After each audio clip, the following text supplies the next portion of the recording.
Sveiki, aš Simonas iš įmonės Rubisolis.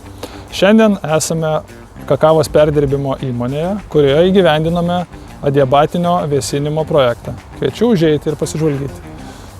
Klientas į mus kreipėsi su problema. Nuo visų įrengimų išmetamo karščio patalpos įkaista daugiau negu 30–35 laipsnių temperatūros.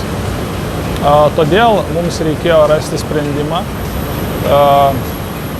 kuris būtų energetiškai efektyvus, naudingas didelėms erdvėms patalpoms.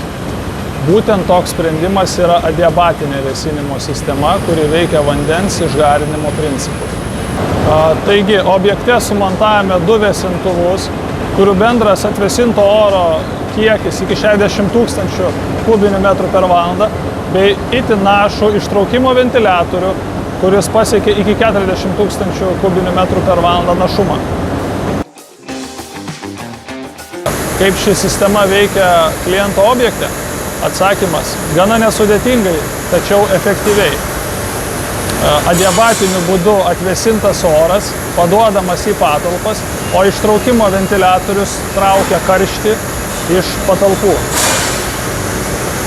Visa sistema valdoma automatizuotai. Sinchronizavimui naudojame valdymo pultą. Didėjant vėsintuvų našumui, automatiškai didėja ir ištraukimo ventiliatoriaus greitis. Džiaugiamės galėdami prisidėti prie sveikesnių ir efektyvesnių darbo sąlygų. Na, užsakovas jau planuoja apie plėtrą. Dar vieną vėsintuvą, tik šį kartą jau kitoje gamybinėje zonoje. Tiek šį kartą. Ačiū žiūrėjusiems ir iki.